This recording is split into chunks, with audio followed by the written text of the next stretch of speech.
Welcome. I tried to go extra low, did you?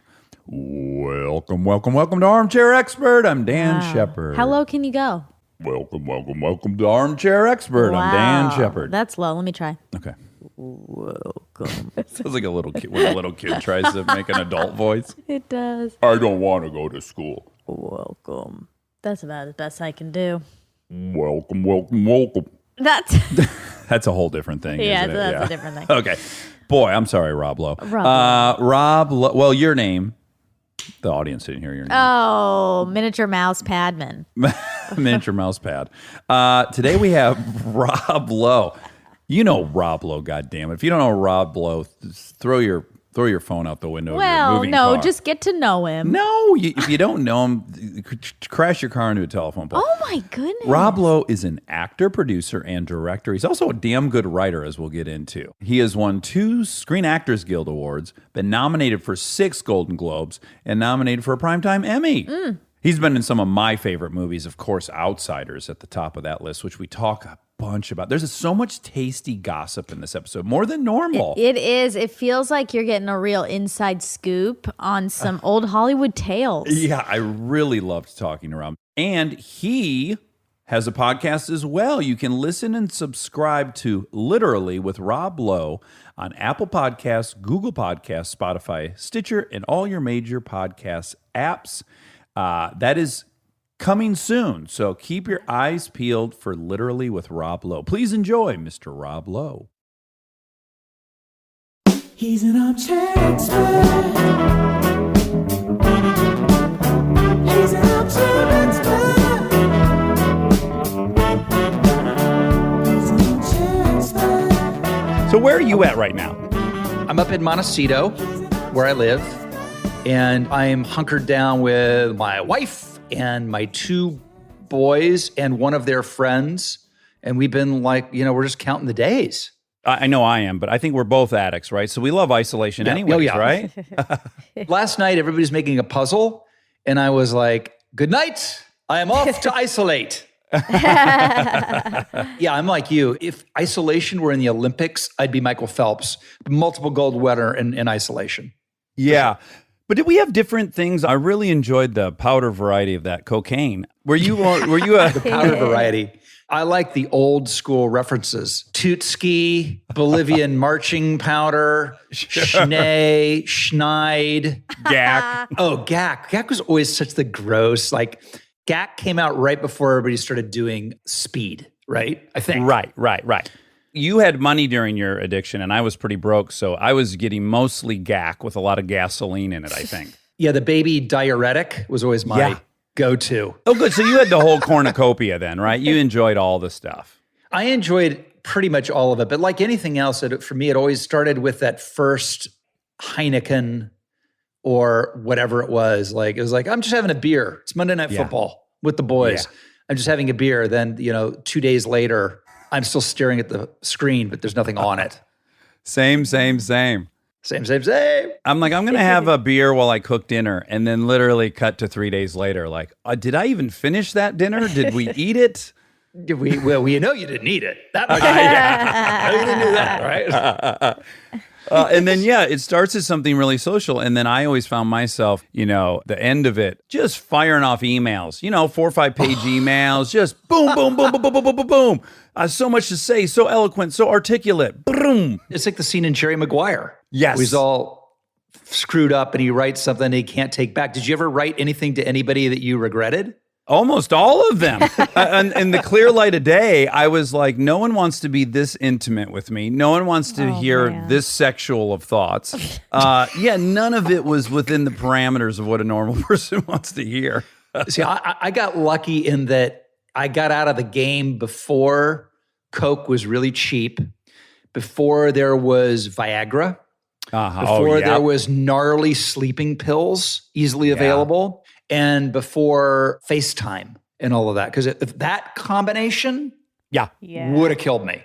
Oh, I just missed it, man. There would be a video record trail of all of my middle brain reptilian thoughts and actions documented forever. There's no question about it. Yeah, no, I look back on it and go, I'm actually glad I did all that. I really am, because I I got it all out of my system and I learned so much and it makes me laugh. And a lot of it was fucking awesome or we wouldn't have done it. Yep, agreed. I want all Right? those memories. I just don't want to do it anymore. 100%. How long ago was that? You have a long time, right? If things go to plan, I'll be 30 years in May. Fucking A, Wow, dude. That is congrats. amazing. Thank you. Congratulations. Thank you. Yeah. So over the 30 years, so I've been clean for about 15 and a half years. And Wow, some that's things amazing. have come out where I'm like, dang, I think I would have enjoyed that. Now, so I'm curious, like ecstasy wasn't a thing, right? 30 years ago. Do you ever feel sad No, that you didn't? I took a stab at it, but the problem, it was new. By the way, I was shooting a movie in Dallas, Texas called Square Dance. The nightclub that was there was called the Stark Club. Oh, that's a very famous. Very famous, and there's a documentary, but they would give you ecstasy when you walked in the door. What? Yeah, it was not illegal. And it was like invented, and I'm going to get this wrong, but it was like invented in some laboratory there, and it was meant as a mind awakening, but it was not illegal. And it was at the very, very beginning, and I went there, of course. And Sure. they would hand it out to you, but that was its earliest iteration. So I always wondered, did they make it better? Did they make it worse? Good for you. Good for you. So yes. So I happen to know the history of it because I'm a junkie, and the Germans invented it, right? Part of their war reparations is we got all the patents to their medicine, and so it was just that formula for MDMA was sitting in a book. Someone decided to concoct it. They tried it. They thought, oh, this has therapeutic purposes. They started using it in Texas for therapy, and then it made its way to that nightclub you went to, you lucky motherfucker, unicorn, and then it took off. But Wow. I took ecstasy, right? So it was probably cut with meth quite often or heroin or whatever. But now I understand Molly is just pure It's supposed to MDMA. be. And I have friends that say there's no hangover. And I'm like, are you kidding me? I could have had that experience and no hangover. That exists today? I know. The other thing I always kind of liked a little bit, like only once or twice a year, was magic mushrooms because I laughed and laughed. And Yeah. there's also a part of me that's really into, what is it, where everybody goes down to the rainforest and does Ayahuasca. ayahuasca. Like, Yeah. I think it'd be fun to see visions and learn about the universe's secrets, right? I agree. I'm on the fence, because Michael Pollan wrote this great book about it. And there are definite therapeutic, advantages to that, to diminishing your sense of self. I do think, I don't trust myself to administer it, but I could see not being very judgmental if someone did it with a therapist and stuff. Well, there's also a school of thought that it helps addiction in some way. I know people who've tried it in that capacity, but the people that I know who've done it and gotten a lot from it were the people who are doing it as a sort of spiritual mind awakening, Zen meditation, whatever the hell kind of thing. Yeah. But I also don't want to be like the story that I always heard, I don't know if it's true, is that Brian Wilson of the Beach Boys literally took one hit of acid and was never the same. Right. One. You never know what's in the stew, right? That's Yeah. all it Yeah. takes is one bad incident and you're done. That's how old are your kids, by the way? Because I'm wondering what you tell them about drugs, because I've been through it with my boys. I'm so glad you just said that because I was going to ask you the same thing, which is I am pro my children doing mushrooms at some point. I do think there's a lot of different studies that have pretty conclusively shown that you have long-lasting creative advantages, right? Like people who've done mushrooms have markedly more creativity that lasts. So yeah, I guess I'm going to tell my girls to do shrooms and to smoke pot and to drink and just don't do cocaine or opiates. If you don't do those two things, you'll likely be able to do all the other ones for the rest of your life. But if you get involved with those two, it's probably going to end the party, or at least it did for me. How about you? What's your stance? Well, I agree with all of that. The wild card, though, is Adderall. Because that's what kids today are doing is like they tell me that why would we do coke when we can do Adderall? And everyone has it, right? And everybody has it. And like for my oldest son, Matthew, it saved his life studying. Literally, he went to Duke, graduated there, went to Loyola Law School, graduated there, passed the bar. That kid doesn't pass any of those tests, for sure. Yeah. Without Adderall. Yeah. It's a great thing, but it's so easily abused. And they're doing it for sure. Now, do you think you had any ADHD or any of that stuff growing up? Oh, for sure. When all my kids got tested with every battery of everything I made the mistake of doing it as well. Uh-huh. And part of it was an IQ test.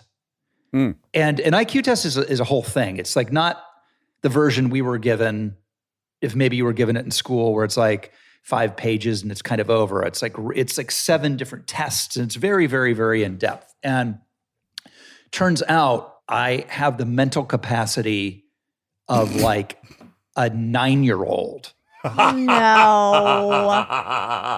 Oh no! I'm telling you, I should never have done it, because had I known what my IQ is, I wouldn't leave the house. I'd be like, "What's the point? I'm not going to amount to anything. I'm never going to be able to accomplish anything." But on a certain part of it, I was like superhuman. Right. Superhuman. Like the guy said, I've never seen anybody test this high in this one. And then in the other, he was just looking at me like all the sort of spatial stuff where it's like a giant game of Tetris. And I'm like, I don't know how to put that shape with that shape. It was really insane. That kind of begs the question. I always wonder, I mean, there's clearly, and I'm not making a case against it, but there's clearly advantages to labeling kids things. But at the same time, I worry what labels do. So to your point, if you found out when you were 18 that you were scoring at a 9th grade level, wouldn't that have limited you? Wouldn't you have readjusted your sights?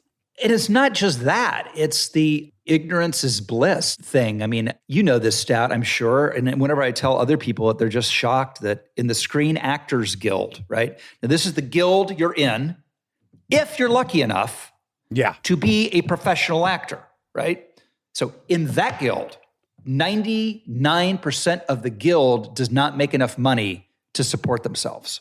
Yes. Yeah. Yes. Now, if you'd have told me that when I was having to decide whether I was going to go to USC to study, whatever it was going to be, marine biology or whatever, or drop out to go do a movie, I'd have been like, maybe I better stick with this marine biology thing. Yeah. I totally agree. Now, on that topic, I have loved you as someone who grew up watching Youngblood, Class. I'm like, yes, I want an older woman. I want my buddy's mom. I mean, whatever you were doing on screen, I'm like, sign me the fuck up. So I had that version of you. And then as someone who loves to read Vanity Fair, they published an excerpt, maybe it was an entire chapter of your book, Stories I Only Tell My Friends. That's one of the best things I've ever read in Vanity Fair. I was like, this motherfucker is a great writer. And what I gathered from reading it was, thank God it seems like you were a little aware of what an experience I'm having. Like, it doesn't seem like it just blew by you, right? So I'm, of course, talking about you getting cast in Outsiders. Well, first of all, thank you for that. And it's funny, talking to a fellow actor, there was a time when being on the cover of Vanity Fair was like, you'd arrived. It was on the list of winning this award and winning that award. And, throughout my movie career and even into the West, I'd never been on the cover of Vanity Fair. And that I got the cover finally, and it wasn't about acting. It was about my writing. Yeah. Is one of the weirdest universe message things ever. So I'm really proud of that. But yes, when I was going through the Outsiders process, we all knew it was, first of all, look, it was Coppola. Right at Apocalypse Now was still in the zeitgeist, but the movie that was out at the time was One from the Heart, which was really controversial, on the cover of Time magazine, really, really expensive. He bet it all on it. It didn't really perform. And so he was the guy. And, the Godfather, his body of work, and the notion that he was going to make a movie with nothing but young actors in it. My memory of it is auditioning for months. And every single breathing actor that you remotely knew you would see there, because everybody did it at the same time. And it was just, there would never be another casting situation like that, because it's actually not allowed. You can't have an actor come in for 9 o'clock reading and not send them home until 10 o'clock at night. You can't do that. Right. Francis was not a big rule follower. Yeah. The best time to work with anyone is you work with a genius that just got his ass kicked or her ass kicked. And that's when you want to work with that person, when they're on fire again to reclaim their brilliance. And that was that time. But I think what would be fascinating to people is, you were born in Virginia, and then did you do junior high in Dayton, Ohio? I moved from Dayton out here in the 7th grade. What age had you moved to Dayton, Ohio? Oh, I was 6 months old. So I was just literally born in Virginia.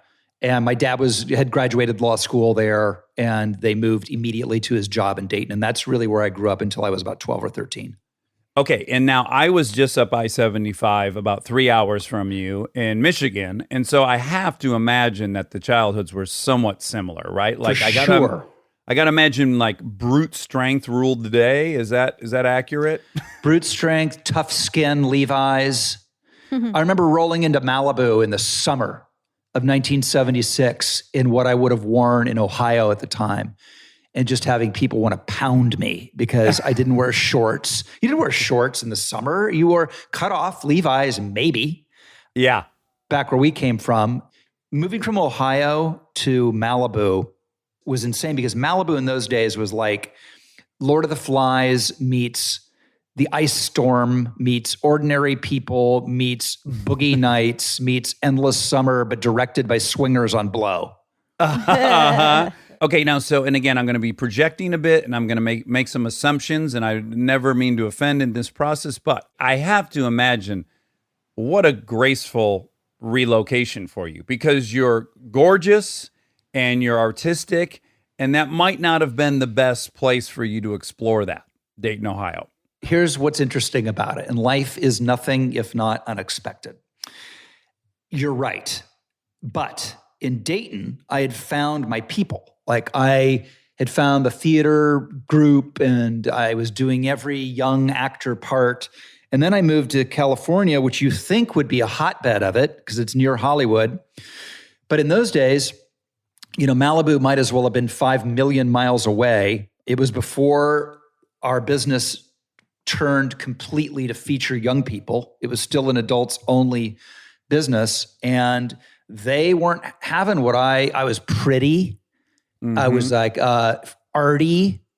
And everybody there was like a rough-hewn blonde Adonis beach volleyball playing, which beach volleyball, what the hell? I'll play, I'll play tackle football with you down at the schoolyard, but I'm not doing that. So it actually was even worse for me, weirdly enough, coming to Malibu. Oh, interesting. Yeah. And you went to Santa Monica High, right?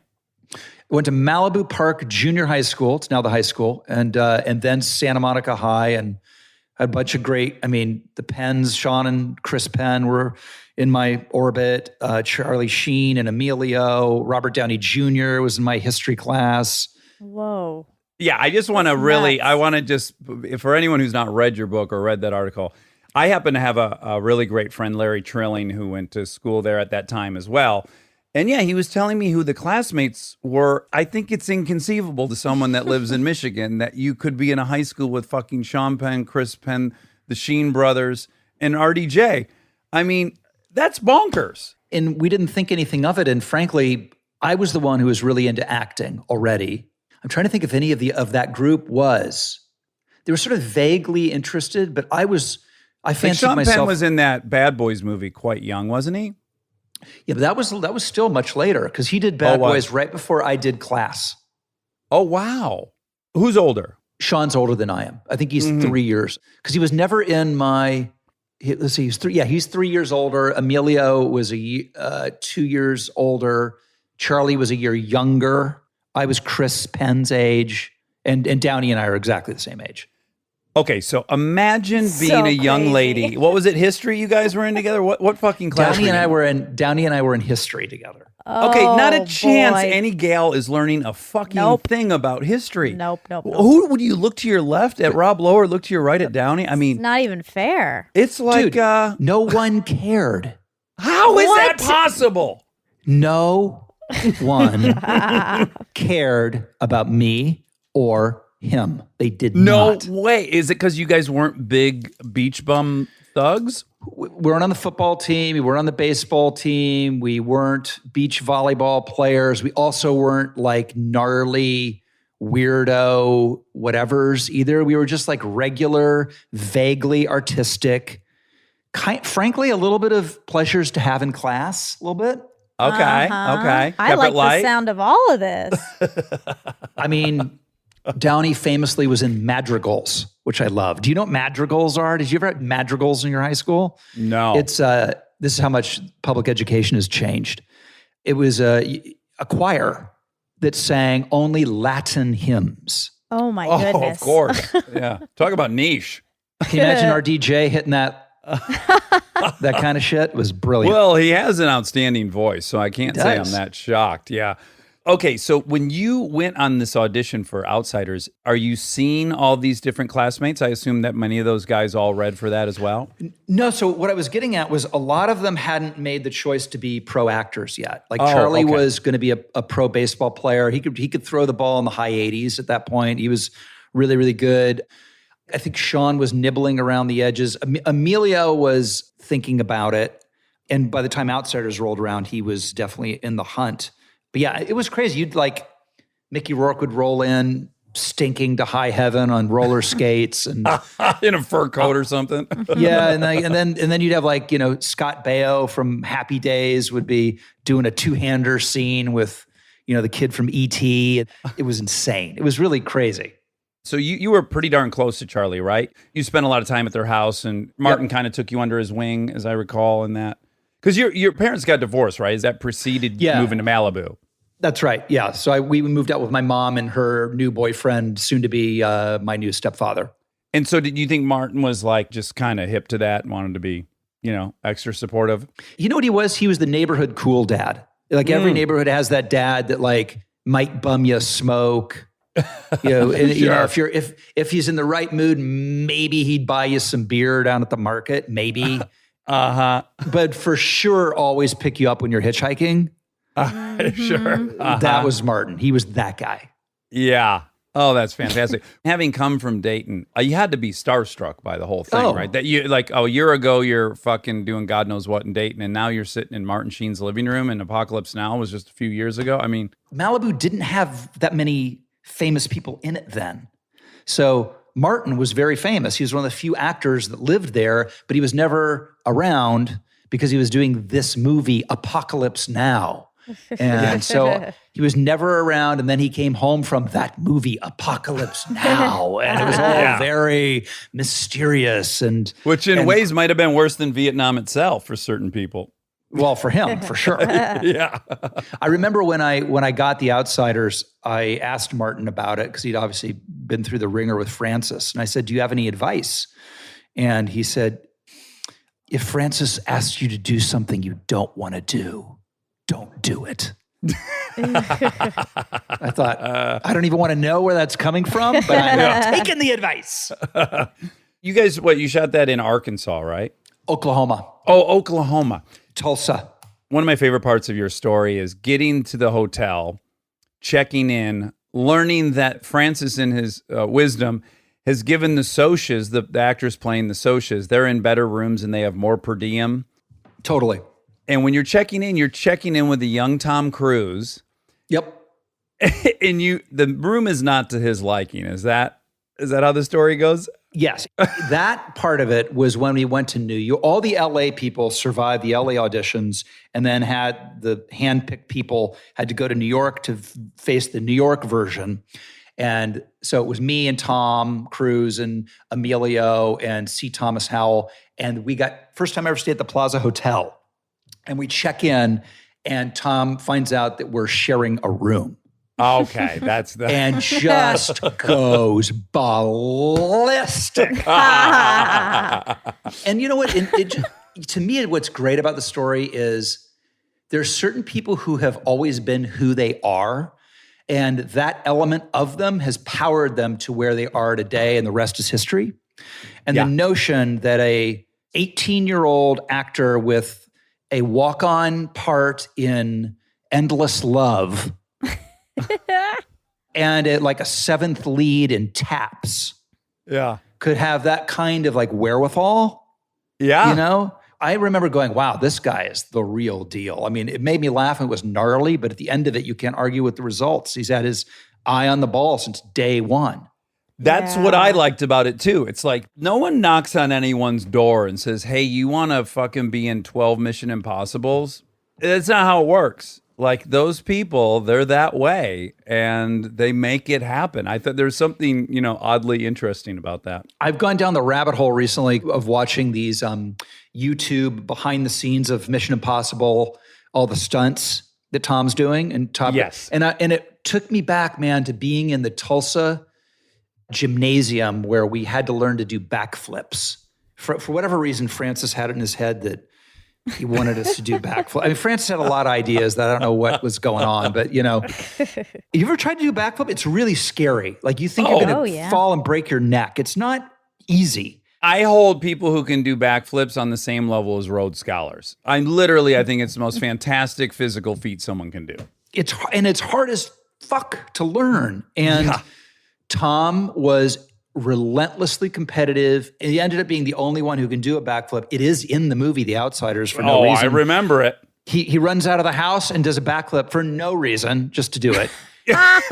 But that's what people who do backflips, that is what they do. They are for no reason. Yes, our friend Ryan Hansen does them every couple hours. See, it's a thing. There's also a really sweet fence stunt. And I want to say, was that Cruise too, or was that Swayze? Someone takes the fence and they do kind of a gymnastic move and then who was that? That's Patrick showing off his like gnarly ballet skills. Because it's got a little bit of a ballet undertone to it. Absolutely. There's an elegance to it that's undeniable. We were all trying to pull focus. The movie is nothing but a bunch of like 7 shots.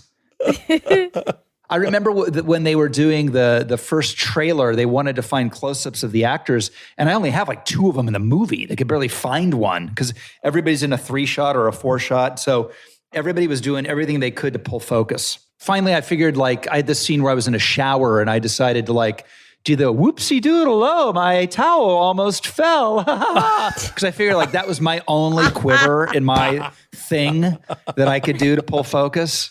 Well, the other thing I fucking love, I mean, the fact that you're like, Swayze had already lived 20 lives. Like he was already a carpenter, a ballerina, a football star, a gymnast. I was a nuclear physicist before I auditioned for Francis. I mean, like, I don't know how much of it was. Here's the thing is, I know for sure some of it had to have been bullshit, but everything I ever checked on was true. You'd be like, wait a minute, he didn't qualify for the Olympics in archery, did he? And then you'd make a few phone calls and find out, I mean, there was nothing that man couldn't do. Nothing, literally nothing he couldn't do. On Youngblood, he's one of those guys where like you get in the van to go to work and you realize they've been up all night, you know what I'm saying? And but I'm like, what are you doing? He's like, I'm working on my music. I'm like, okay. So he would like work on his music and do upside down push-ups against the wall, you know, like that was his jam at night. And he kept trying to get us to put this song, She's Like the Wind, in Youngblood. And we were like, not putting that fucking awful song in this movie. It's not happening. And 2 years later, it's a #1 hit from Dirty Dancing.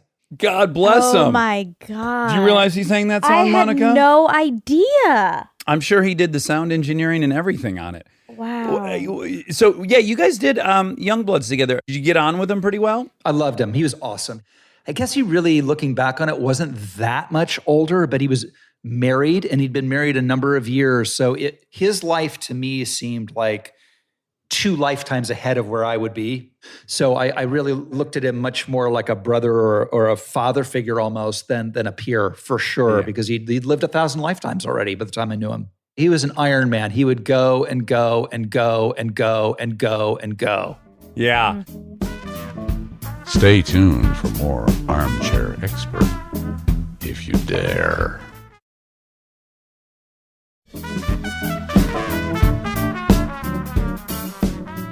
Now, around that time, was there someone's career you were emulating or that you wanted to be? Oh, yeah. I was a big Paul Newman guy. Oh, good fucking pick. And then, there was a little bit of Redford too, and Beatty. Paul's my favorite. He was my guy. He was what it meant to be an actor, a movie star, a public figure, all of it. He was my guy. Yeah. Those movies were so great. They made me want to be in movies, those movies. Yeah. Yeah, it's funny because, your shit made me want to be in movies, and it all kind of... Is it weird? It's got to be weird to... You look at people, right? And then you become those people, and yet you don't feel like you could possibly be one of those people, right? There's like some kind of level of fraudulentness that you feel. Oh, yeah. When you say that, I go, he's clearly high again on something. That can't possibly be B. Yeah, you never think that you are in the category of your heroes. I think that's possible. That's right. And don't you think, and this is part of a sobriety thing, an AA-ish thing, is you have a fantasy and then you think, well, when I become Paul Newman or whoever, there'll be an accompanying feeling. I'm going to feel a certain way and I'm going to look in the mirror and see myself in a new way. And then when you get there and that has not happened, even on my lesser level, I certainly thought it'd feel a certain way that it didn't. And I wonder, do you think that's part of where addiction plays so perfectly into it, is that you've gotten to this thing and you had this fantasy, and now here I am and I have this in the bank account and I'm on this poster, and yet where's the magic self-esteem I was supposed to get? Well, that's when people go, he had everything. I don't understand how he was famous and he was rich, or she was famous and rich, and how could she throw it all at whatever? I go, well, that's exactly when you do it. Yeah. It's exactly when you do it, because it doesn't fix you. You chase and chase and chase, and when you get the Holy Grail, everything's going to be unicorns and roses, and it's going to fill that hole. And then you get on the cover of Vanity Fair, you get that big movie, or you get the big payday, or you get the girl you've always loved, whatever it is, and you're still the same person. Brutal. Yeah. I got to say, that is what led to my sobriety, was like I had every one of the things I had hoped to have, and I was at my most miserable point of my life. And that's when it gets scary. You're like, oh, I can't even tell myself, oh, if I just had that fucking job, I'd feel better. Because now no, nothing's going to do it. I think that's true for all of us. I mean, I know it is for me. And I've heard people over the years share that exact same story who've had success beyond anything even you and I could ever dream of. And they talk about, it didn't fix that. I like to describe it as that vague feeling of either oncoming train, malaise, however you want to describe it. For me, that's what it feels like, for sure. Yeah. Now, another great thing about your story that I like and I can relate to is just the fucking ebbs and flows that are just unavoidable. And I guess if you have 30 years, you at least probably had some toolkit to help with that. But one thing I'll say about sobriety is it does teach you humility in a way that nothing else really can. Yep. And being humble can be the saving grace of a long career that's going to have ebbs and flows. Yeah. I mean, like I spent the 80s working on my career and I spent the 90s working on myself. And I got sober in the 90s. I got married in the 90s. I had kids in the 90s. And none of it happens without getting sober in the first place. And, for me, what I've learned in recovery is so in my DNA at this point that every decision I make is through that prism. And it makes everything so much easier. It makes being quarantined that. It's literally, we're now in a moment where it is this serenity prayer come to life. Oh, yeah. And so you and I are like, we have a PhD in this shit. A lot of people don't. Yeah. Yeah, all my online meetings, everyone's saying that nonstop. Like, we're kind of wired for this. We are wired for this moment. And also through the ebbs and flows of career, the sort of tools you learn in the program really, really help. I was always really aware that the good news is that you have ebbs and flows, because that means you've survived long enough to have them. Because there are plenty of people who'd go through a hot streak and then it just that was all they had to offer. Yeah. So all my contemporary-ish heroes, whether it's Travolta or Michael Douglas, and guys like who've been hot and cold and cold and hot and cold, and it just never changes, but they're always there and they're always great. And that's kind of what I like. Now, I would say it would be even more challenging for you, but I don't think anyone that goes into this has an easy time not making their identity the job. And I think it's compounded by the fact that literally when you're 19, the ride starts pretty much. And for the next 10 years, you're here for 3 months, you're there for 3 months, you're everywhere, right? So you're not doing any of the other things that people might do to acquire an identity or to anchor an identity. And then all of a sudden that identity changes. It has to be a very profound. Was that what the 90s was about, is learning like who you are aside from this job you've taken on?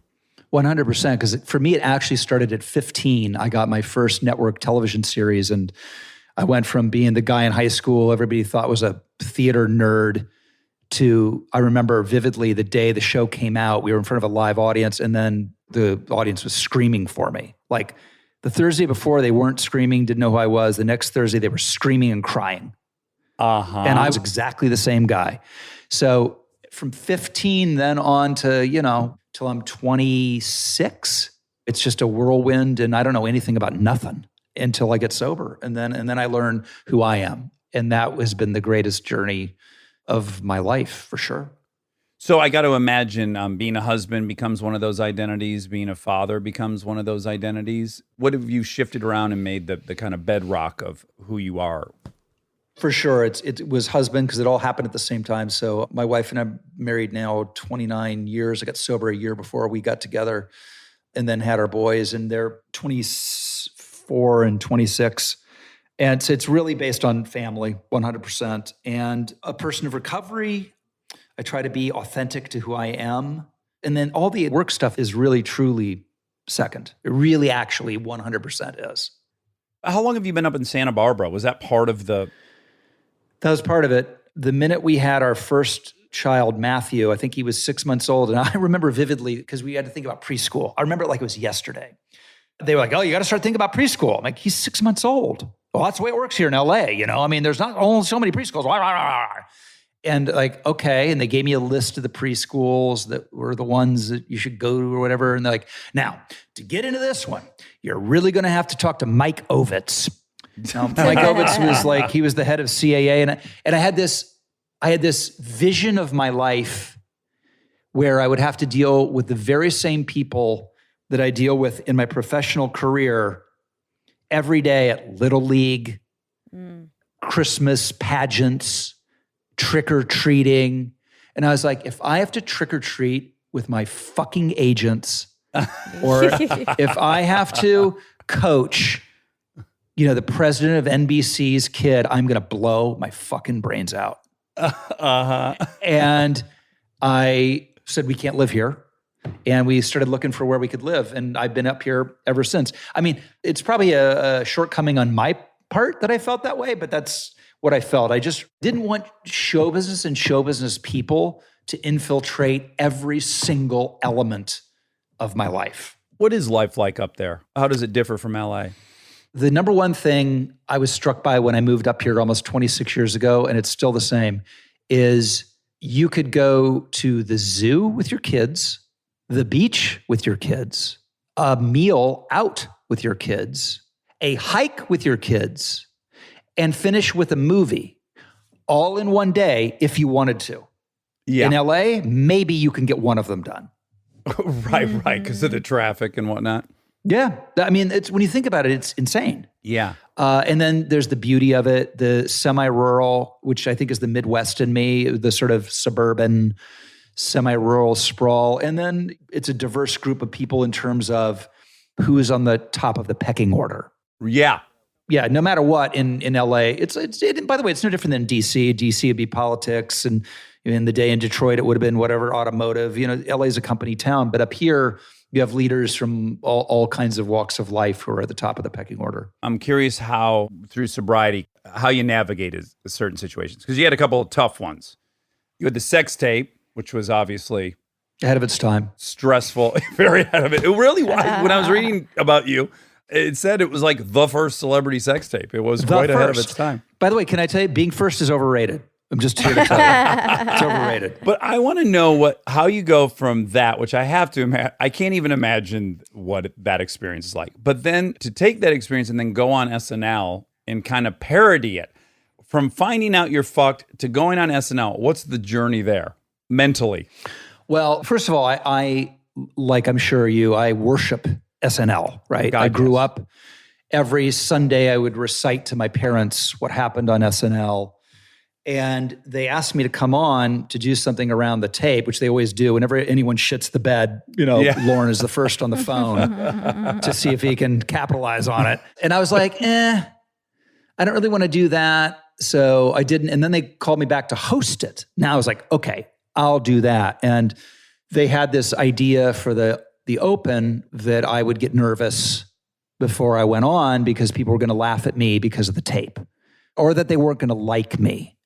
And Lauren comes into my dressing room and is like, oh no, what tape? People don't even, oh no. People are tuning in to see what we're going to do with Oxford Blues. I don't even think they're aware of the tape. Really? Is that what you think? I'm like, oh, okay. And I feel better. And I go out and they go, Rob Lowe. And I come out and the audience is, we've told them to be dead silent. There's no applause. None. And then I think it's Al Franken stands up in the middle of my monologue and goes, I have a daughter.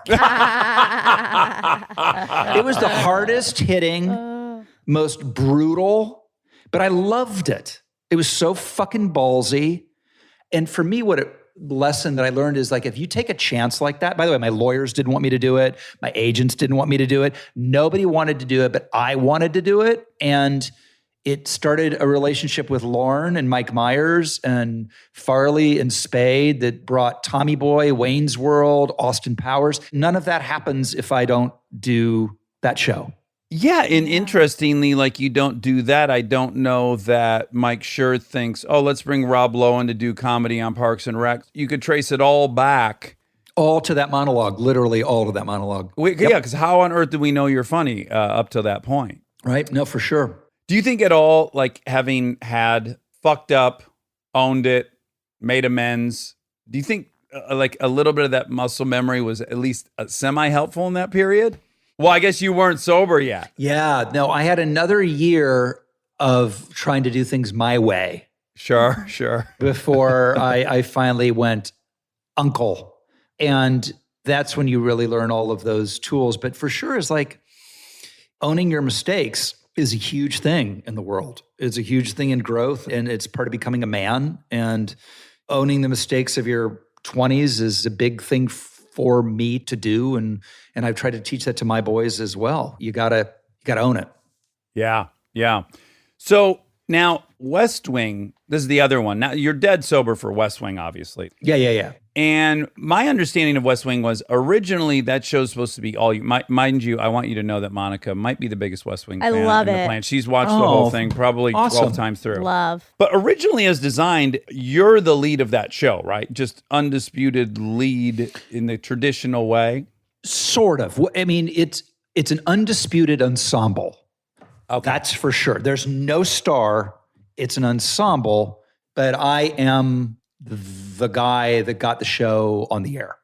Right. And it's following probably, if you're doing percentages, you're being followed the largest percentage of the time by design originally.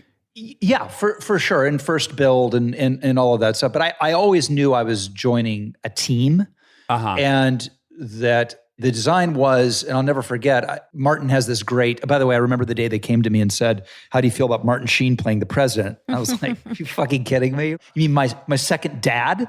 How do I feel? Yeah, that had to be so delightful on so many levels. It was great because they had no idea, like the history that I had. So Martin and I could do a scene together and have so many years of history just by looking at each other. But I think they thought they were going to have Sidney Poitier as the president. Okay. And then it was not to be. And then it was Martin. And he was so great. And the pilot, and all we did was a pilot. We did the pilot and he had 2 scenes. And I was like, he's so great. Is he not in the show that much? And they were like, he's going to be like the neighbor from Home Improvement. Wow. That's what they told me. That was the pitch. That didn't come to bear. No, it did not. Thank God. I don't think the show never would have happened without every single person who happened to have been a part of it being a part of it. Like if I'm not in it, it doesn't get on the air. If Aaron doesn't write it, nobody ever wants to do it. If Tommy doesn't direct it, it's not as good. I mean, it just, everybody brought something really special. Yeah. And I guess what I gleaned from the fact that you then later worked with Sorkin on a play. Yeah, which was awesome. Was that even though it got dicey, you ended up leaving the show, right? And they gave everyone else raises but you said on Oprah, which I can only imagine what that would do to me as a fucking addict. Yeah. The fact that you didn't set TNT to the relationship is, I think, pretty impressive. Well, listen, we all had our moments. It was a very volatile. It's funny. You've been on 1,000 sets, and the energy and atmosphere of each set, I think, is really unique to that show. And on The West Wing, I've never been on a show before or after with the level of intensity that show had. And I don't mean this in a bad way, what I'm about to say, at all. But it was not fun. Yeah. It was deadly serious, but in all the good ways, and competitive in all the good ways. The hours were horrendous, right? Horrendous. You'd watch the friends come in their Jaguars and their Bentleys and their fucking Porsches, and they'd roll in. We'd already be at lunch. They'd be showing up. Then Jennifer Aniston would get in her Vespa and drive off, and you'd be like going into your 17th meal penalty and golden triple hours. God. The first year of West Wing, every Friday, we left the lot as the sun was coming up on Saturday. Oh. Every single Friday. By the way, we're in a soundstage. We're not moving around. There's not explosions. Yeah. It's the same set. I've found now that I have 2 little kids, I'm not as fun to be on set with anymore because I want to get home and see my kids. So I got to imagine it had to be compounding that to have kids during that. And I lived in Santa Barbara. I commuted. Yeah. Oh, boy. Oof. It was brutal. Yeah, right. And so I start evaluating how they're laying track to me not seeing my kid or not getting to read to them at night. And now the weight I'm putting on the way they're laying track is absurd. Like I really got to police myself because the stakes are so high now. And it all come full circle because now I'm on 911 Lone Star and we light and shoot that thing like it's a movie every day. And because my kids are out of the house and because my wife has a job, I'm like, we should do 17 takes of this. You know what? We should maybe think about doing an angle where we take this wall out and really get in there. Like I'm a completely different person now. Oh, that's so comforting. Because I'm like, am I just a fucking brat now? I mean, I think I am largely a brat, but funny enough, we were both shooting on Disney Ranch like a month ago, and I was having so much fun guessing what your scene was about because there was a combine. There was a huge combine in the middle of this field. Every time I go to my trailer, I'd see this combine, and I'm like, I have to imagine someone has been sucked into this combine. And Rob is extracting this person from a combine. Was I right? Bingo. Oh, yes. My God. Oh, that's wonderful. You work with Liv Tyler on it. Yeah, Liv is the best. She's so great in it. Okay, so before we get to 911, Lone Star, which I want to get to, did you have a blast on Parks and Rec? Because that show was so fucking... you're in like one of the annals of great comedies. Mm. I feel really lucky that I will put, and I say this with all possible humility, I will put The West Wing and Parks and Recreation up there for drama and comedy for anybody to see. And, Mike Schur told me that when they were figuring out what Parks and Rec was going to be, when it was maybe a spinoff of The Office, which is what its original genesis was, their favorite show was West Wing. And they were like, okay, so West Wing's our favorite show and it's a drama. What is The West Wing if it's a comedy? Oh, no kidding. Oh, wow. Yeah. And so if the drama's in the White House, the comedy is in the Parks and Rec department in Pawnee, Indiana. Yeah. God, he's a genius. Isn't that great? Yeah, Monica's, I'm really jealous because my wife's in love with him because he's her boss, and Monica's in love with him. Because he's perfect. And I can't compete because he's just a better person than I am. So I got no real defense. You're screwed, dude. He's smarter than you. He's nicer than you. He's more educated than you. There's nothing. And I worked with your lovely wife for a couple episodes on Parks. Oh, yes. You guys were the beautiful... I think the conceit was she was from the town where all the good-looking people are from. Yes. And there was a very rich town, and they couldn't go through austere measures or something. Yeah, it was. We had a blast together. It was so fun. Yeah, she's annoyingly nice to be around, right? And that bitch will fucking... You yell action, she'll give you the best take of the day on take one, and time to move on. Oh, no, for sure. For sure. She's like an acting robot. By the way, I love acting robots. I kind of consider myself an acting robot. Like, they know if they put me at the end of the call sheet, they're going home. Yes. And I wear that as a badge of honor. I really do. And West Wing was like that. And Parks and Rec, like assassins, just ringers. Yeah. Do you know what I mean? You set that camera up and they are bringing it. There's no finding it or, well, I thought we might try this, or like a huge embarrassing whiff and then crushing it on the next take. Just boom, boom, boom. And I love people who work like that. I love it. Yeah, it's fearless, right? I'm drawn to that fearlessness. I'm attracted to it. Okay, so you wrote a second book, Love Life. When did that come out? I feel like Love Life was 5 years ago, probably. Okay. And that book I have not read, but now I really am going to read it because it's about sex and love and addiction and all the stuff I'm pretty excited about. And more of a deep dive of the insanities of our business. One of my favorite chapters is what they don't teach actors in acting school that they really should teach them about being in our business. Yeah, hit me with one of the ones that they don't teach us. Well, just the notion that you have your big scene, you've auditioned for it 5 times, it got you the job, and now it's time to do it. And you get on the set and they tell you turns out we're going to do it after lunch. Right. And then after lunch comes along, they say they're running a little behind, so it's probably have an update for you in 40 minutes. Then 40 minutes comes and they're like, okay, we'd like to bring you down for rehearsal. So they bring you down for rehearsal and then they light it. And then they go, hey, there's a problem with the generator. So we're looking now that it's probably going to be about another 35 minutes. Like, great. And they go, hey, we'd like you to go back to makeup and hair and get freshened up because you had your makeup done 7 hours ago. So you go and do that. And then you come back to the thing and now they're pounding on the door. We're ready. Like it's your fault. Oh, yeah. Like they're waiting on you. That's right. Your 30-second trip is everything all of a sudden. Yeah. So now by the way, it's daylight contingents. You're on the cliff and the sun is setting. And now they go, okay, we got about 20 minutes of sunlight. So we really got to hustle. And again, you're like, I know, I've been ready for 12 and a half hours. And they do one take and you crush it and you're so excited. And you look over at the boom guy and he's shaking his head. He goes, no good for sound. You're like, what? They go, yeah, we got a dog bark. You're like, fuck. So then now you do it again.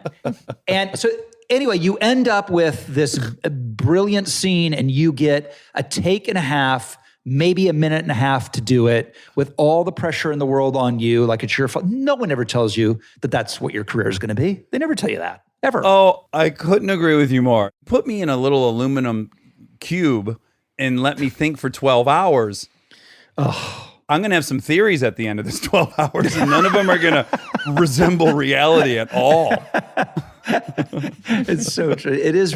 Yeah. What could be worse than an addict alone with his thoughts? What could go wrong? Yeah, totally. Oh, it's dangerous. Okay. I also want to know really quickly, you had a reality show with your boys, with Matthew and John. Oh, it's my favorite thing. Dude, they paid me to go around the country with a souped up Raptor with my boys looking for ghosts, Bigfoot, supernatural adventures. We talk about it today, my boys and I, it will be the time of our lives. It will be our favorite memories of our life. And, just being idiots and talking shit to each other and being with each other. And maybe we found stuff on some episodes and maybe we didn't in others. And it was just an absolute blast. It's called the Lowe Files. And I know it's on YouTube and it exists out there, but I absolutely love that show. I love doing it. It was a gift. What's it like when you work with your wife? Heaven on earth, because we've been interacting for 12 years together. And Monica knows, she writes all these commercials we do, and we get there and we can first trip out almost every take, be us. And she's my favorite scene partner for sure. Generally, our desires are opposing. Just in life. We have 2 little kids. I think all family vacations should be off-roading. She does not think that. Just generally we have... man. Yeah, for sure. So we have opposite agendas. And anytime we work together, we're like, oh, this is lovely. We have the exact same objective. We want this thing to be great. We want to get out early. We want to, it's a great opportunity to have aligned goals with the people you love. But when you live under a house, it's endless compromise. What are we going to eat? No, I don't want pizza, all this bullshit. So I got to imagine with your boys to share the same goal of let's make this fun, great show. It was probably awesome. It was really great. And it more than anything, it's just a great snapshot of our lives together and our relationship. I would do 17 seasons of the Lowe Files. It was my favorite thing ever. Okay, so as we talked about, 911, Lone Star, was there any talk, were you nervous when they approached you? Like, you guys know I'm not going to move to Texas.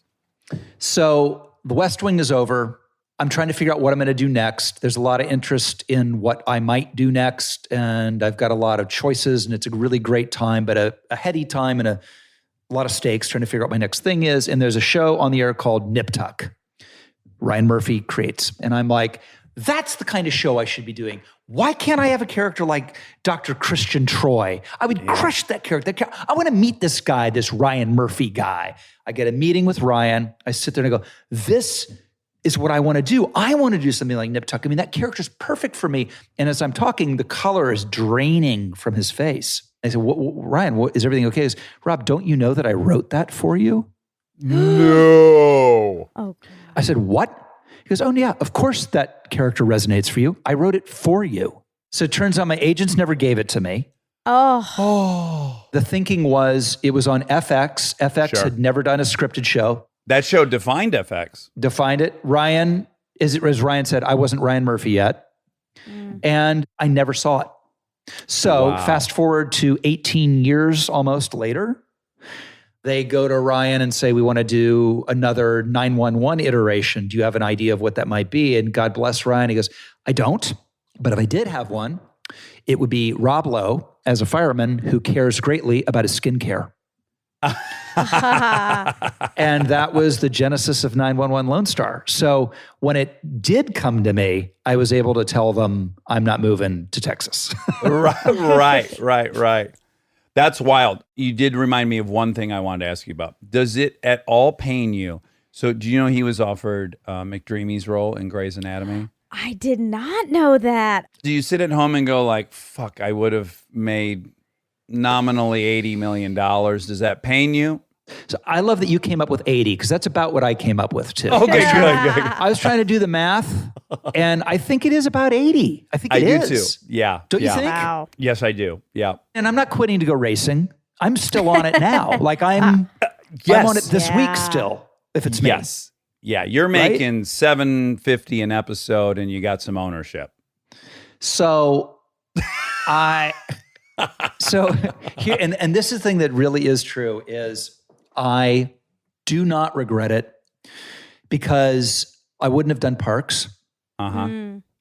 And if you said, hey, you can have Grays or Parks on your filmography, I'm taking Parks 10 out of 10 times. Mm-hmm. Yeah. And the other thing is that people forget about is like, if it's me, it's me. But they got to kind of rediscover Patrick. That's why they called him McDreamy. I bet you I don't have anywhere near the impact on that show that he did because people know what they're getting with me. With him, it was this whole discovery and they're like, McDreamy. Yeah. You're right. It was a story. And in fact, I never even watched that show, but I was thrilled because Can't Buy Me Love was like my movie. What a fucking movie when he was a kid. And I just always, as I got older, was heartbroken. Like, where the hell did that guy go? He was my favorite. And then he pops back up and the motherfucker is handsome, is all hell. I know. Yeah.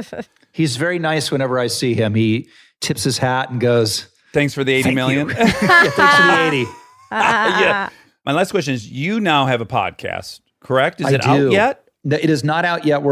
We had planned to launch in May, but now with the issue with getting people in and social distancing, we may push a little bit. And I have been having a blast doing it. It's seeing and listening to people like you inspired me a ton. Oh, thank you. Because look, I don't know about you, but I grew up loving watching people I was interested in tell a 20-minute story if they wanted to. Like coming on The Tonight Show and fucking crushing. Or the Playboy interview when that was a thing. Like it was I like, loved them. right? I mean, now we have Howard Stern, who I love, but like there's room for more than that. There are very few places, and now with you and some of the others, there are places that people can come on and let their hair down, be who they are. So I have had a ton of my friends on. It's been awesome, and I can't wait for people to listen. It's called Literally with Rob Lowe. Literally with Rob Lowe. Who's been your favorite guest so far? Gosh. I had a blast with Spade. David Spade was really, really amazing. Maria Shriver was fantastic. Gwyneth Paltrow was great. And these are all people I have really long histories with. Yeah. So we get into some deep dive shit that is like, it's not, I don't want to have Chris Pratt on and ask him about Guardians of the Galaxy. Right. Enough people can do that. Do you know what I'm saying? So when I have people on who I know and I love and I've worked with, it's very odd and random. And I think that's what people are interested in. I just love this format. I'm so grateful that we live in an era where this exists and the barrier to entry is so small. Well, and also you're so authentic in a world where there's a whole segment of our business that is less and less authentic by the day. Authenticity means something. Mm-hmm. It's like the two books that I read. Like you can't write books that are successful, that are memoirs, if they're not authentic. If you're not willing to let people in a real way. Yeah. It's the same as the pod. For me, the podcast is a natural extension of writing the books or doing my one-man show that I tour the country doing, which is also an extension of storytelling to people in an authentic way. Yeah, I noticed when I looked you up that it had all, like the first thing that came up was all these events. Like I type in your name and it gives me Wikipedia and all this stuff, but then it immediately goes to events and I was like, oh, you do some kind of live thing. And then I was thinking, oh, you must have had to cancel all these. That's a bummer. Yeah. So you do a one-man show. What's that called? It's called Stories I Only Tell My Friends Live. Oh, I like it. I started thinking about writing a third book. And instead of writing a third book, I wrote this show. So what would have been the third book is this show. Yeah. I just tell the stories of the third book and then I do a Q&A at the end. And really the truth of it is if I were honest enough and had the balls to do it, I would just say it's my stand-up because that really is what it is. That's really what it is. Yeah, yeah. Because the stand-ups I love are really personal. They're funny, but they're also about something. Yeah. You know what I mean? So that's really what it is. It's a lot of laughs, man. It's fun. Yeah. Oh, I would love to see that. And I think you're right. I think the reason it's easy for me and probably for you is I go to a room with strangers and I tell them that I hate my wife's guts because she leaves doors open. Then I realize I'm this and that. And, letting out some of these imperfections and finding that, it's nothing to be embarrassed about. It's something that people ultimately relate to you about. Like more often than not, I say something I think is, I must be the only piece of shit thinking this. And then I say it and then all the other piece of shits nod their head and I go, oh, we're all pieces of shit. Who are we fucking putting on this play for? Who is perfect that we're keeping up this veneer for? Because everyone I meet is a fellow scumbag. It's hard to get through this ride on planet Earth without being a fucking shithead sometimes. I say the same thing to people in that people who've been on the journey of recovery, we have, if we've succeeded at all, we've learned how to get real at the drop of a fucking hat. Yeah, yeah. Well, man, I wish you a ton of luck. And again, great talking to you. Thanks a ton for doing this via Skype. And I hope to see you on yours, Not Literally with Rob Lowe. Thanks, you guys. You guys were awesome. All right, next time you're pulling someone out of a combine, I'll come say hi. You do that. All right. Bye. Talk to you. Bye. Stay tuned for more Armchair Expert, if you dare. And now my favorite part of the show, the fact check with my soulmate, Monica Padman. I smell more than that on there. What do you smell? Okay, we're smelling our microphones right now. Yeah, because we've been using the same microphones for 2 years now, and I just decided to check in and give mine a whiff. And there is a smell there, but it's not foul. It's just, it feels lived in. I guess like a couch at grandma's. Oh. At a good smelling grandma's house. Okay. Well, I just smelled it and I don't smell anything. And I have a super sense I think so. of smell. Mine, What's yours smell like? What do you it got? could smell better, I guess. Well, that's what I'm saying. There's Yeah. something there. Yeah, It's like sure. if I went to a store and I smelled this microphone, I'd be like, why are you selling Like, used this is microphones? used. Yes, Yeah, that's what I'm okay. saying. Okay, it has a history. A patina. A gustatory patina. So it's 93/95 degrees. And you had the fucking audacity to turn off the air conditioner in Listen, your apartment. it Oh my got God. freezing. I put it too low because I don't have central air. I just have a box. Conveniently located in the kitchen. Yeah, which is, it doesn't help anybody or anything. And it got too cold because I left it on for too long. And then I had to turn it off. I think you had like an iron dip in your bloodstream or something. Are you talking about my period on here? Oh my God, that could be it. You're experiencing your flies. And people don't know about our joke about the flies. Yeah, they're going to be, I think they're going to be bummed. There's a lot of things that I get caught saying, like, it makes it to the light of day that I say, and it sounds terrible. Crazy. Like so when I loved when Kristen was pregnant and I said she looked like a chubby third grader. Oh. Which she loved. Why a third grader? Because her face got really round and she just looked super young. Oh. And so she loved it. She thought it was so funny. But I think she said it in an interview, and then people tweeted me like, how dare you try to make your wife feel fat? And I was like, I thought they were going to get mad about the fact that you were attracted to a third grader. No. Well, I wasn't saying I was horny. It's just a cuteness factor. No, but you've also said that you loved, side you were note- horny when she was pregnant. Yes, side note, I thought it was very interesting that my wife's complete body change. That was fascinating. Right.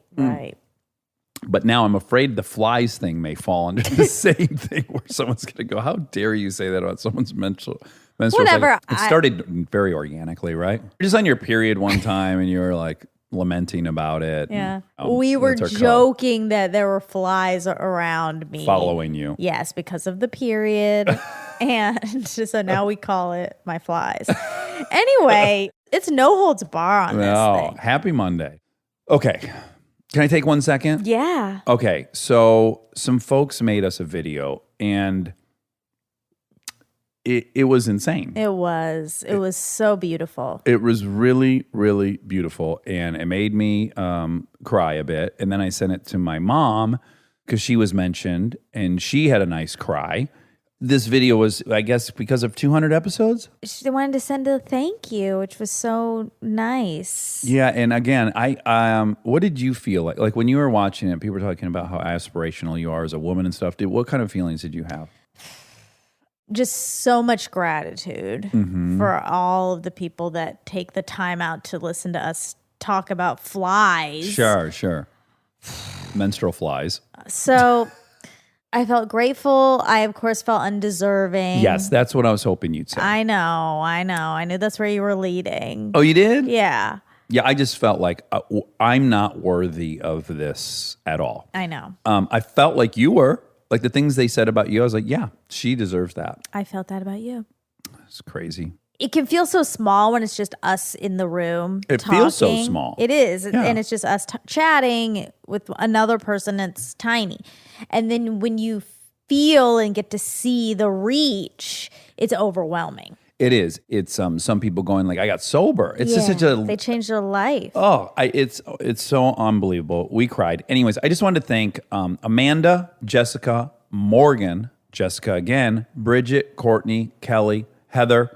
There were some beautiful comments from Stacy, China, Maria, Shannon, Heather, Megan, Caitlin, Allie, Melinda, Jamie, Sarah, Meredith, Amanda, Taylor, and Zachary. It was so beautiful. And then just special thanks to Kelly for getting that to Monica and just organizing and orchestrating the whole thing. It was very, very moving. Yeah, yes. thank you. Thank you. And we don't deserve it, but we'll carry on anyways. Yeah. Yeah. We'll keep doing it. Despite the hot box and the flies and the... Well, what's the hot box? You turned off the air. Oh. Hot boxing conventionally is when you roll up the windows in a car and several of you smoke a joint and you get the whole car filled with joint smoke. And then you're getting a little secondary buzz from the hot box. I thought it was a fart. You can also hot box an area, with a fart. That's true. Yeah. And then I also, to be honest, you were talking about the fly, so I thought you were talking about my vagina. As and a that hot was box. Crossing the line. That is crossing the line. I would never say that. Whew. Okay. What a lot of house check. cleaning. So we were starting a conversation before this, and you wanted to wait and have it on the fact check. Yes, we were doing it genuinely and earnestly, and I said, let's convert this into content. Yeah, and it has nothing to do with Rob Lowe, but we will get to Rob Lowe. Yes. It was because we were talking about libertarianism, and you identify with many of the tenets. I used to be a declared libertarian.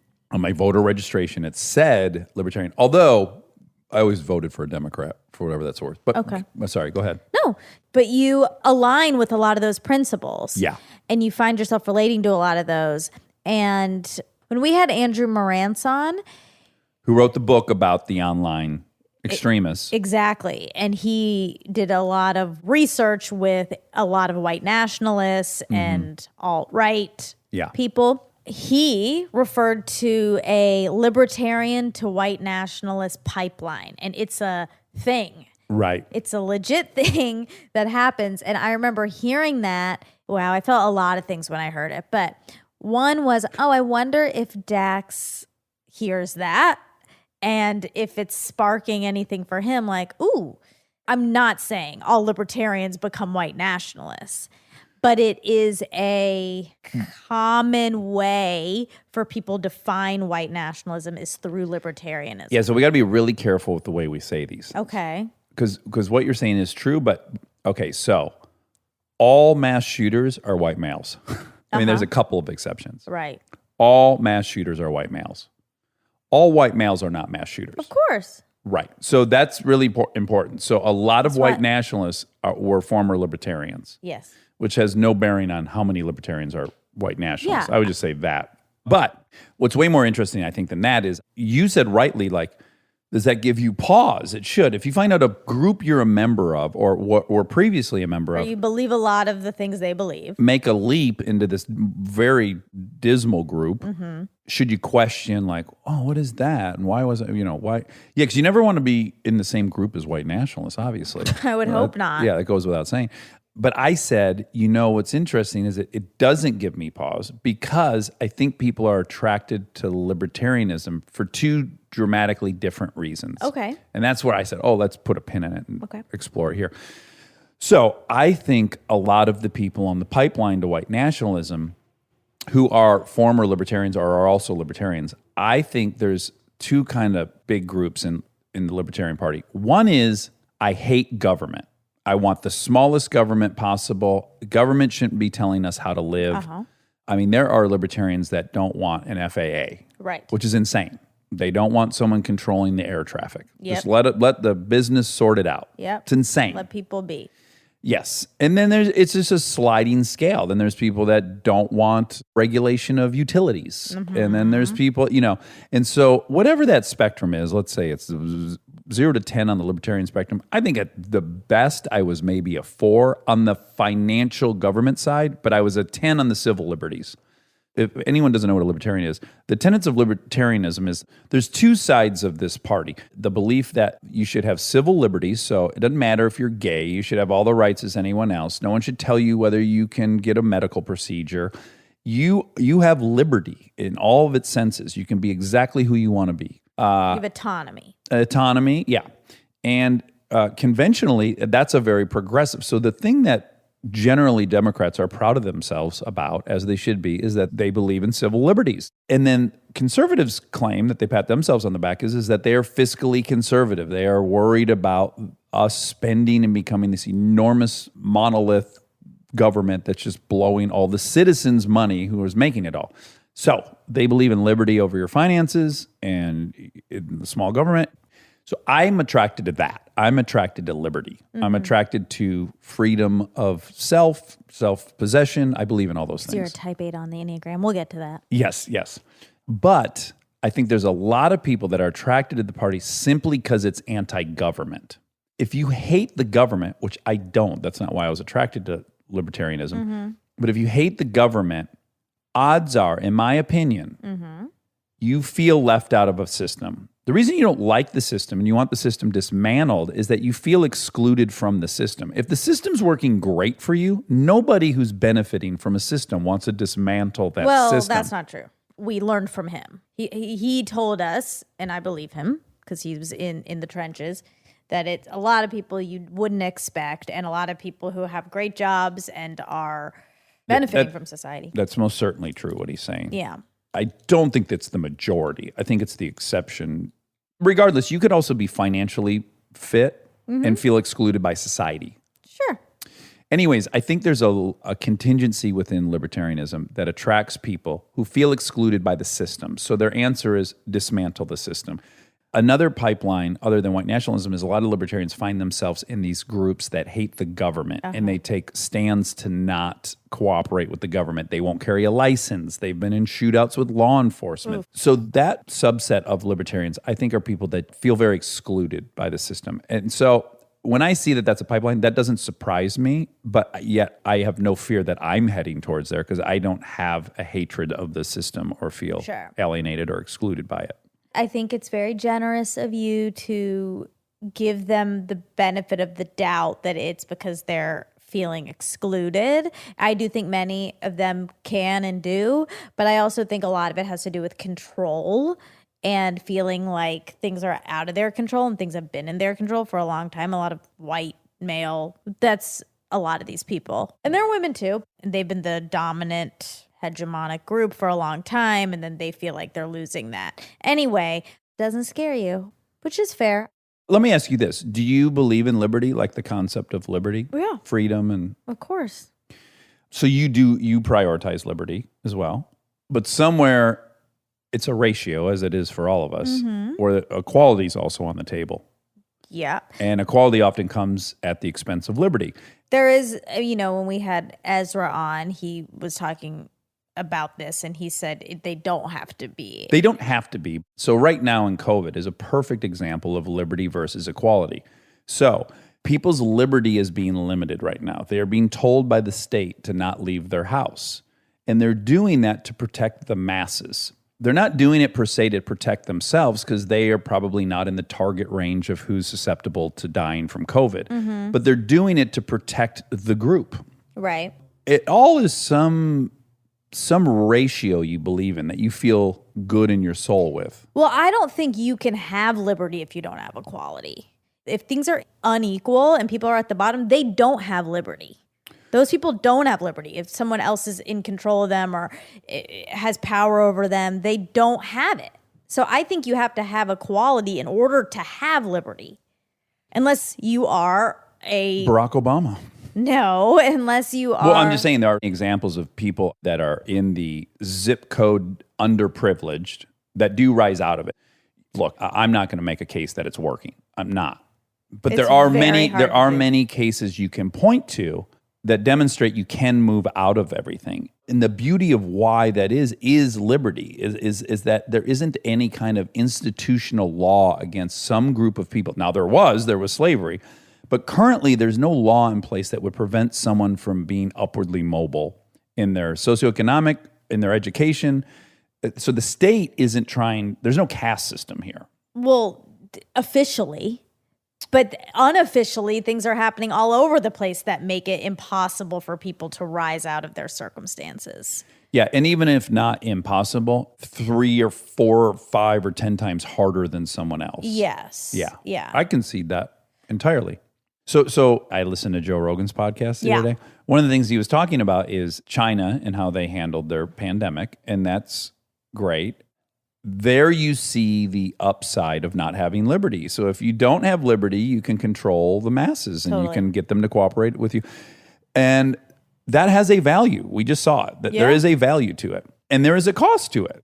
So you're always trying to evaluate, where are you on the spectrum? The notion that anyone is all the way on the equality side or all the way on the liberty side, no one is. Even someone who believes in equality the most, and you present to them, well, we should right now put all the money in America in one pool, divvy it up, and hand it out so every human in America has the exact same amount of money. Almost no one's saying yes to that. Agreed. But that is equality in its purest. Yeah, I'm just saying, we're all on a scale. Of course. You were asking me, do you believe in liberty?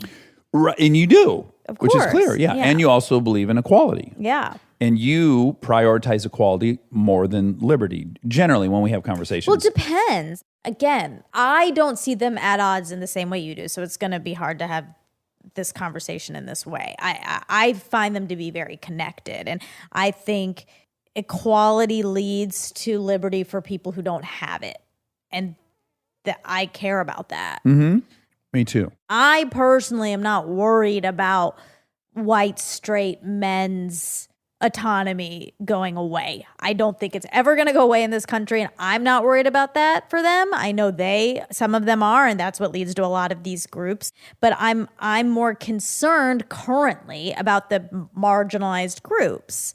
So again, here's a perfect example where they can't coexist, which is, so if we're trying to prevent white nationalism, which obviously is a goal we should have, and we're trying to bring up marginalized groups, we should not be allowing the furtherment of narratives that oppress them. So many people that would put equality significantly higher than liberty would limit free speech to help curb that. They'll start by saying they shouldn't get a permit for a Klan rally, or they shouldn't get a permit for a white nationalist rally, right? Okay. Like that we should limit that free speech because we have this other goal of making sure that we're not perpetuating the marginalization of minority groups. Those two things can't exist at the same time. They can't work in harmony. Well, you either have liberty. Violent. That's different. Well, but then that gets very gray. Did it incite violence or was it violent? Is standing up with a megaphone yelling the N-word violent? No. Could it incite violence? Maybe. Now, is the problem on the person who committed violence after hearing that? It's very murky. But most certainly in this case, you're going to have to kind of pick whether you believe in liberty or equality in this moment. Or you're going to have to not pick. You could believe in both. You're going to have to prioritize one or the other. And that's what's fascinating about the ACLU. Often they're defending the Ku Klux Klan so that they can have rallies because they believe in civil liberties and the right to say something completely abhorrent, wrong, and reprehensible in public if they want. I don't know that anyone's saying that shouldn't be lawfully allowed, but they're saying we're going to protest it and we're going to publicly shame those people for saying those things. Well, right. So there's some people that protest, and there's many that try to get the university to not allow someone to speak, so to actually take away the right. And there are many people that are actively petitioning the government to not allow them to have rallies legally. So they're not just counter-protesting. They're trying to get their actual, from the government, their liberty limited. Which, again, I understand why they want to do that. Yeah. It makes total sense. I agree with them. But I happen to think the downsides of free speech are most certainly worth the upsides of free speech. And you just can't have it all. You can't have China when you want to be China and then the U.S. when you want to be U.S. Just because some people are trying to get people to not speak at universities once every however many, we can count on two hands how many times that's happened. I don't think in this country we're at a risk of losing free speech. Like these That's not the people point I'm are making. I'm making a point to you that some people are prioritizing equality over liberty. I was giving you an Okay, example of sure. how they can't exist simultaneously often. Okay. I mean, I believe in free speech. I don't have any problem with anyone saying anything. I think it's fine for them to say it, and I think it's totally fine for a bunch of people to come after that person. Me too. And use their free speech. Yeah. You and I are in agreement. But there are people to the left of you, and that's who I'm talking Sure. about. Yeah. I guess I just wonder, trying to turn it around and think, what do I agree with that could lead to something that I really don't agree with? Right. Do I have that? Am I a part of something like that? I'm just trying to look inward and see. It's just interesting. Yeah. So what's interesting is I'm reading a great biography, won the Pulitzer Prize, on Oppenheimer. He headed up the Manhattan Project, created the atomic bomb. He was a professor at Berkeley. He was a communist. And guess what? A lot of the left was communist back then Okay. in 1930 because we didn't have all the examples of the experiment. So at that time, it was just a theory, a very compelling theory.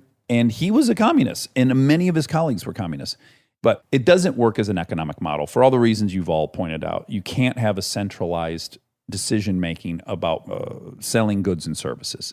So it was wrong, but it was learned that it was wrong. And it was the people on the left who wanted it. And we probably would have wanted it, you and I, if we were alive in 1930, because we're on the left currently. We probably would have been in that group. Maybe. Yeah, and we would have been wrong. And the system would have yielded a ton of atrocities. So that's an example of something that was really well-intentioned, and Marxism is beautiful in concept, and then it doesn't work in practice. And we could have been on the wrong side of that history. Sure. But as soon as it starts proving itself to be wrong, I would hope That we would have pivoted. Yeah, I don't Yeah, really. I think we would have. You just said you're trying to think of a way that a belief you have could have gone wrong. And I'm pointing one out where it's the ultimate measure of equality, which is communism and Marxism. But I'm not for the ultimate. That's not my sensibility. I know it's not. That's what I like about you as a liberal is you don't want a completely socialist economy. You don't want that. And I don't either. And I think most Democrats don't, as it turned out in the primary. I don't think so, yes. But you can see what I'm saying, right? That there are tenets that we're wrong about on the left, that progressives are wrong and people chasing equality have been wrong in the past.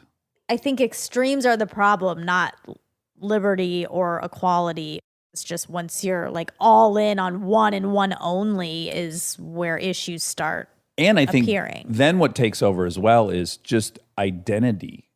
Sure. And then it's not even about the thing anymore. You're defending your identity as a communist, as a socialist, as a nationalist, as a populist, as, you know. Yeah. I think that's when it gets dicey. Because now you're just following a party line because you're committed.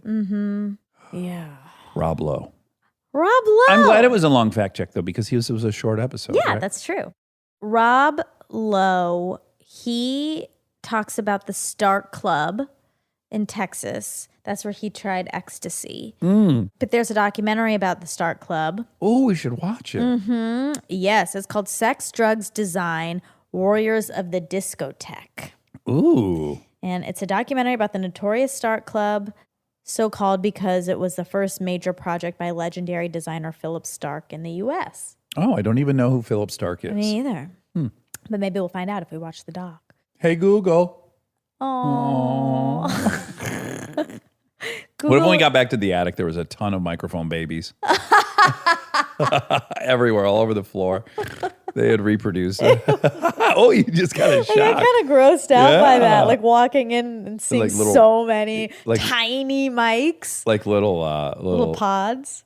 well, like little cockroaches. Ew! Grumblies. Oh, they're that small. Yeah, I don't like that. I don't like the thought of that. Even though I love Google.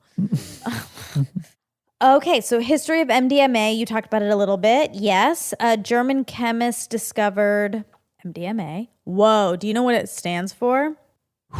There have been times where I knew what it stood for. It hit me. It's going to take me a second. This is maybe the longest. word. Methyl hydroxy. Methylene dioxy methamphetamine. Boom. Methylene dioxy methamphetamine. Wow, that Ooh. is hard. That is, I think, maybe one of the longest words I've ever seen. Oh, wow. Let me count how many letters it is. This would be an amazing Scrabble word. 1 billion points.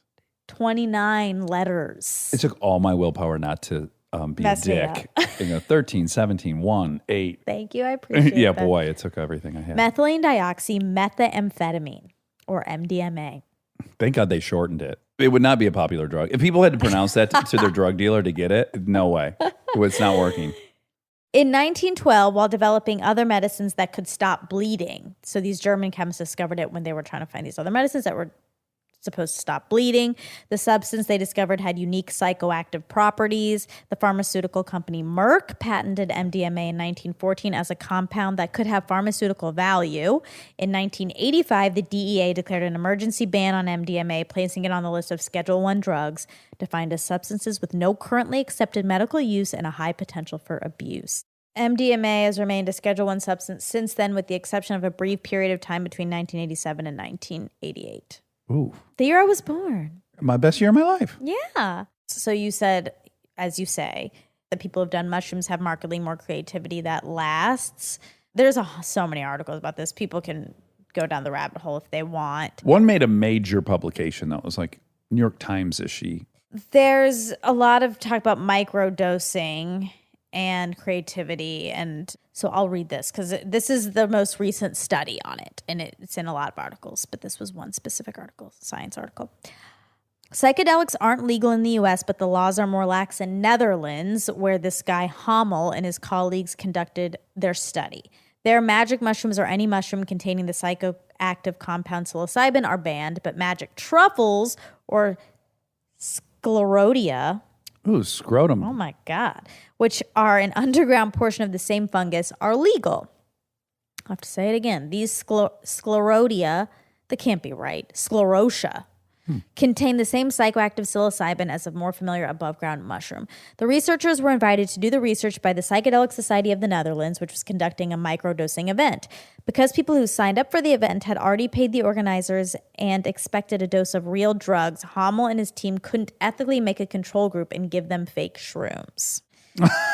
Oh, that's funny. So, but they could test participants before and after they took the mini dose of psychedelic truffles. The researchers asked 38 participants to do 3 short written tests before they microdosed. One was a brief intelligence test. Another tested convergent thinking, a compound of creativity that involves solving problems with just one solution. In this test, a participant would be shown a grid of pictures with objects. Then they had to pick one object from each row and describe their commonality. A sink, a horse, and a bathtub, for example, would all have water in common. The final test focused on... Did you say a sink, a horse, and a bathtub? A sink, I hope I might have. I'm sorry if I did. A sink, a hose. Oh, a hose. I'm like, what? I'm going to have to take shrooms to figure out what a horse, a sink... Sorry, I probably missaid it. A sink, a hose, and a bathtub.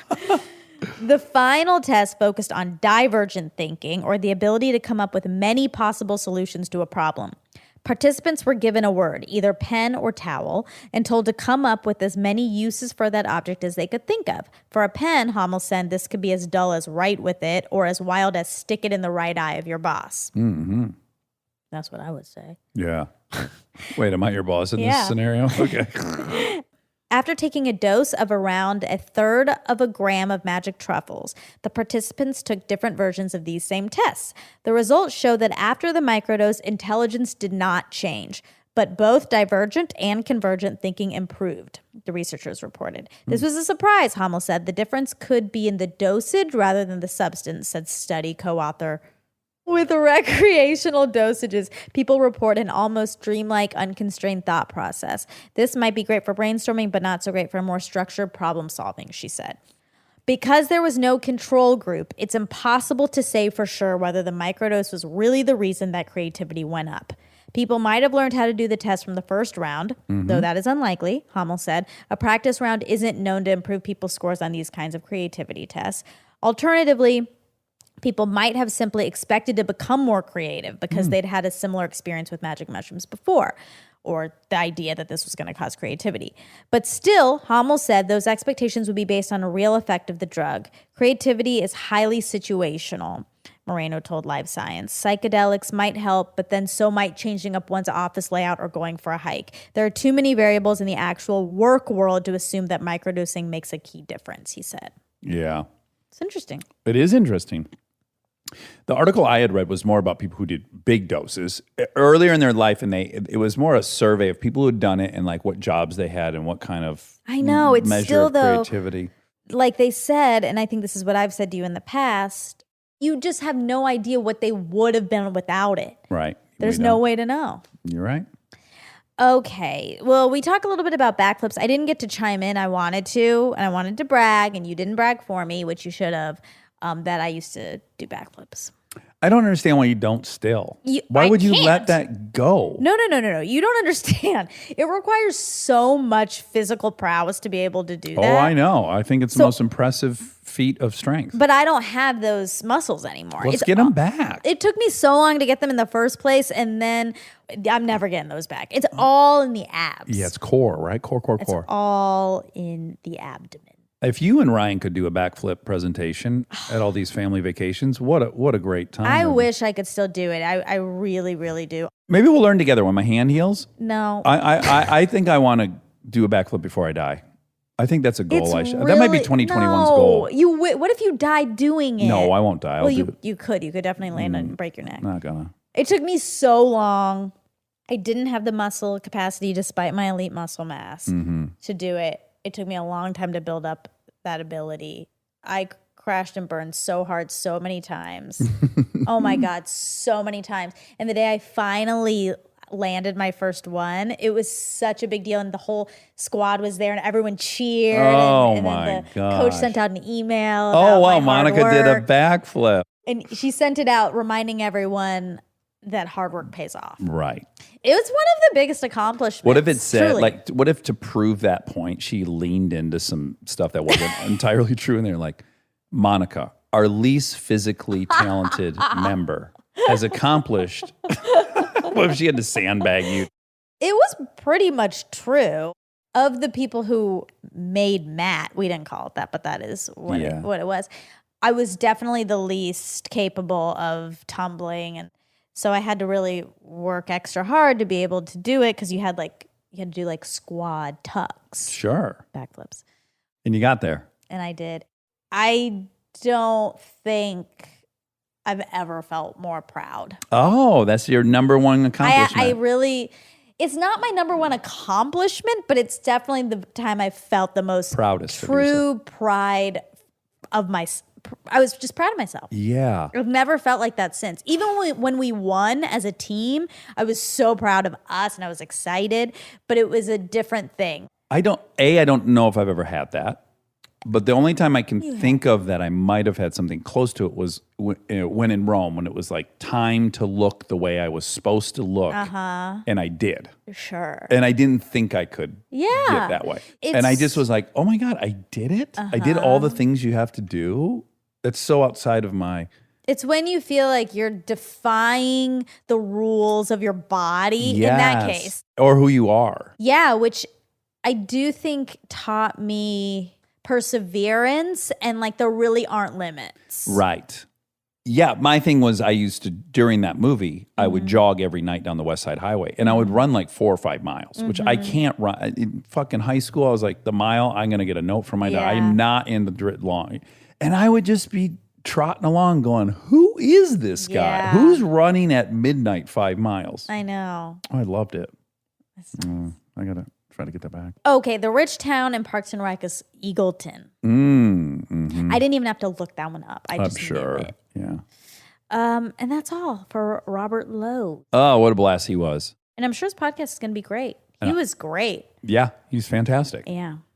All right, I love you. Love you. Take care.